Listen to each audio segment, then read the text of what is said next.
में रहने लगा। आस्तिक के वर मांगने पर सर्प यज्ञ का बंद होना और सर्पों से बचने का उपाय। उग्र शिवाजी कहते हैं, जन्मेजय के यज्ञ में सर्पों का हवन होते रहने से बहुत से सर्प नष्ट हो गए, केवल थोड़े से ही बच रहे थे। इससे वासुकी नाग को बड़ा कष्ट हुआ। घबराहट के मारे उनका हृदय व्याकुल हो गया। उन्होंने अपनी बहन जरत्कारु से कहा, बहन, मेरा अंग अंग जल रहा है, दिशाएं नहीं सूझती, चक्कर आने के कारण बेहोश सा हो रहा हूँ, दुनिया घूम रही है, कलेजा फटा जा रहा है। मुझे ऐसा दिख रहा है कि अब मैं भी विवश होकर इस धधकती आग में गिर जाऊंगा। इस यज्ञ का यही उद्देश्य है। मैं इसी समय के लिए तुम्हारा विवाह जरत्कारु ऋषि से करवाया था। अब तुम हम लोगों की रक्षा करो। ब्रह्मा जी के कथानुसार तुम्हारा पुत्र आस्तिक इस सर्प यज्ञ को बंद कर सकेगा। वह बालक होने पर भी शेष वेदवत्ता और वृद्धों का माननीय है। अब तुम उससे हम लोगों की रक्षा के लिए खाओ। अपने भाई की बात सुनकर ऋषि पत्नी जरत्कारु ने सब बात बतलाकर नागों की रक्षा के लिए आस्तिक को प्रेरित किया। आस्तिक ने माता की आज्ञा स्वीकार कर वासुकी से कहा, नागराज, आप मन में शांति रखिए। मैं आपसे सत्य सत्य कहता हूँ कि उस शाप से आप लोगों को मुक्त कर दूंगा। मैंने हास विलास में भी कभी असत्य भाषण नहीं किया है, इसलिए मेरी बात झूठ ना समझो। मैं अपनी शुभ वाणी से राजा जन्मेजय को प्रसन्न कर लूंगा और वह यज्ञ बंद कर देगा। मामा जी, आप मुझ पर विश्वास कीजिए। इस प्रकार वासुकी नाग को आश्वासन देकर आस्तिक सर्पों को मुक्त करने के लिए यज्ञशाला में जाने के उद्देश्य से चल पड़े। उन्होंने वहां पहुंचकर देखा कि सूर्य और अग्नि के समान तेजस्वी सभासदों से यज्ञशाला भरी है। द्वारपालों ने उन्हें भीतर जाने से रोक दिया है। अब वे भीतर प्रवेश पाने के लिए यज्ञ की स्तुति करने लगे। उनके द्वारा यज्ञ की स्तुति सुनकर जन्मेजय ने उन्हें भीतर आने की आज्ञा दे दी। आस्तिक यज्ञ मंडप में जाकर यजमान, ऋत्विज, सभासद तथा अग्नि की और सभी की स्तुति करने लगे। आस्तिक द्वारा की गई स्तुति सुनकर राजा, सभासद, ऋत्विज, अग्नि सभी प्रसन्न हो गए। सबके मनोभाव समझकर जन्मेजय ने कहा, यद्यपि यह बालक है, फिर भी बात अनुभवी वृद्धों के समान कर रहा है। इससे यह बालक नहीं है, मैं इसे वृद्ध मानता हूँ। मैं इस बालक को वर देना चाहता हूँ। इस विषय में आप लोगों की क्या सम्मति है? सभासदों ने कहा, ब्राह्मण यदि बालक हो तो भी राजाओं के लिए सम्मान्य है। यदि वह विद्वान हो तब तो कहना ही क्या। अतः आप इस बालक को मुंह मांगी वस्तु दे सकते हैं। जन्मेजय ने कहा, आप लोग यथाशक्ति प्रयत्न कीजिए कि मेरा यह कर्म समाप्त हो जाए और तक्षक नाग भी यहाँ आ जाए। वही तो मेरा प्रधान शत्रु है। ऋतुजन ने कहा, अग्निदेव का कहना है कि तक्षक भयभीत होकर इंद्र के शरणागत हो गया है। इंद्र ने तक्षक को अभयदान भी दे दिया है।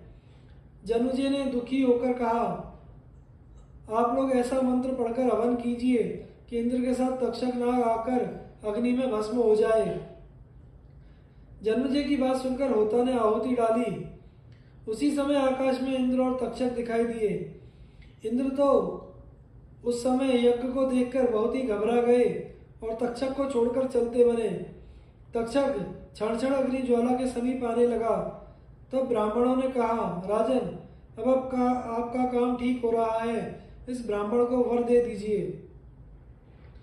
जन्मेजय ने कहा, ब्राह्मण कुमार, तुम्हारे जैसे सत्पात्र को मैं उचित वर देना चाहता हूँ। अतः तुम्हारी जो इच्छा हो प्रसन्नता से मांग लो। मैं कठिन से कठिन वर भी तुम्हें दूंगा। आस्तिक ने यह देखकर कि अब तक्षक अग्निकुंड में गिरने ही वाला है, अवसर का लाभ उठाया। उन्होंने कहा, राजन, आप मुझे यही वर दीजिए कि आपका यह यज्ञ बंद हो जाए और इसमें गिरते हुए सर्प बच जाए। इस पर जन्मेजय ने कहा, समर्थ ब्राह्मण, तुम सोना, चांदी, गौ और दूसरी वस्तुएं इच्छानुसार ले लो। मैं चाहता हूँ ये यज्ञ बंद ना हो।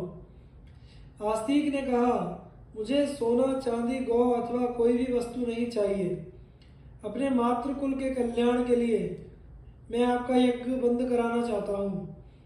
जन्मेजय ने बार बार अपनी बात दोहराई, परंतु आस्तिक ने दूसरा वर मांगना स्वीकार नहीं किया। उस समय सभी वेदक के सदस्य एक स्वर से कहने लगे, यह ब्राह्मण जो कुछ मांगता है वही इसको मिलना चाहिए।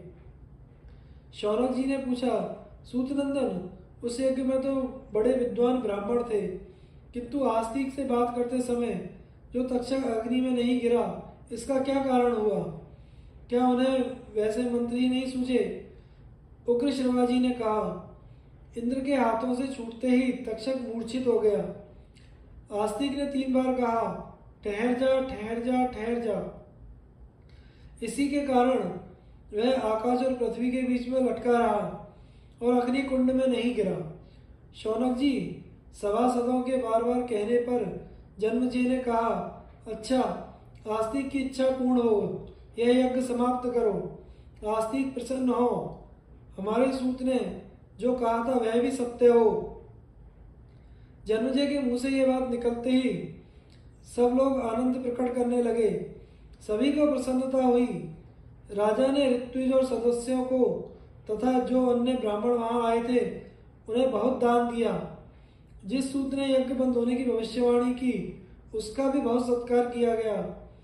यज्ञांत का अभ्रत स्नान करके आस्तिक का खूब स्वागत सत्कार किया गया। उन्होंने सब प्रकार से प्रसन्न होकर आस्तिक को विदा किया। जाते समय जन्मेजय ने कहा, आप मेरे अश्वमेघ यज्ञ में सभासद होने के लिए पधारिएगा। आस्तिक ने प्रसन्नता से तथास्तु कहा। तत्पश्चात अपने मामा के घर जाकर अपनी माता जरत्कारु आदि से सब समाचार कह सुनाया। उस समय वासुकी नाग की सभा यज्ञ से बचे हुए सर्पों से भरी हुई थी। आस्तिक के मुंह से यह समाचार सुनकर सर्प बहुत प्रसन्न हुए। उन्होंने उन पर प्रेम प्रकट करते हुए कहा, तुम्हारी जो इच्छा हो वर मांग लो। वे बार बार कहने लगे, बेटा, तुमने हमें मृत्यु के मुंह से बचा लिया, हम तुम पर प्रसन्न हैं। कहो तुम्हारा कौन सा प्रिय कार्य करें। आस्तिक ने कहा, मैं आप लोगों से यह वर मांगता हूँ कि जो सायंकाल और प्रातःकाल प्रसन्नता पूर्वक इस धर्म में उपाख्यान का पाठ करे उसे सर्पों से कोई भय ना हो। यह सुनकर सभी सर्प प्रसन्न हुए। उन लोगों ने कहा, प्रियवर, तुम्हारी यह इच्छा पूर्ण हो। हम बड़े प्रेम और नम्रता से तुम्हारा मनोरथ पूर्ण करते रहेंगे। जो कोई असित, आरतीमान और सुनीत मंत्रों में से किसी एक का दिन या रात में पठन कर लेगा उसे सर्पों से कोई भय नहीं होगा। वे मंत्र क्रमशः ये हैं। यो जरत्कारुणा जातो जरत्कारो महायशः आस्तिकः सर्प सत्रेवः पन्नगान यो अभ्यरक्षत तम स्मरन्तं महाभागा न माम हिंसितुर्महर्थ। जरत्कारु ऋषि से जरत्कारु नामक नाग कन्या में आस्तिक नामक यशस्वी ऋषि उत्पन्न हुए। उन्होंने सर्प यज्ञ में तुम सर्पों की रक्षा की थी। महाभाग्यवान सर्पों, मैं उनका स्मरण कर रहा हूं, तुम लोग मुझे मत डसो। सर्पाप सर्प भद्रम ते गच्छ सर्प महाविश जन्मजयस्य यज्ञान्ते आस्तिक वचनम स्मर। हे महाविषधर सर्प, तुम चले जाओ, तुम्हारा कल्याण हो, अब तुम जाओ। जन्मजय के यज्ञ की समाप्ति में आस्तिक ने जो कुछ कहा था उसका स्मरण करो। आस्तिकस्य वचः श्रुत्वा यः सर्पो न निवर्तते शतधा विद्यते मूर्धिन शीर्ष वृक्ष फलम यथा। जो सर्प आस्तिक के वचन की शपथ सुनकर भी नहीं लौटेगा उसका फल शीशम के फल के समान सैकड़ों टुकड़ों में बट जाएगा। धार्मिक शिरोमणि आस्तिक ऋषि ने इस प्रकार सर्प यज्ञ से सर्पों का उद्धार किया। शरीर का प्रारब्ध पूरा होने पर पुत्र पौत्रादि आदि को छोड़कर आस्तिक स्वर्ग चले गए। जो आस्तिक चरित्र का पाठ या श्रवण करता है उसे सर्पों का भय नहीं होता है।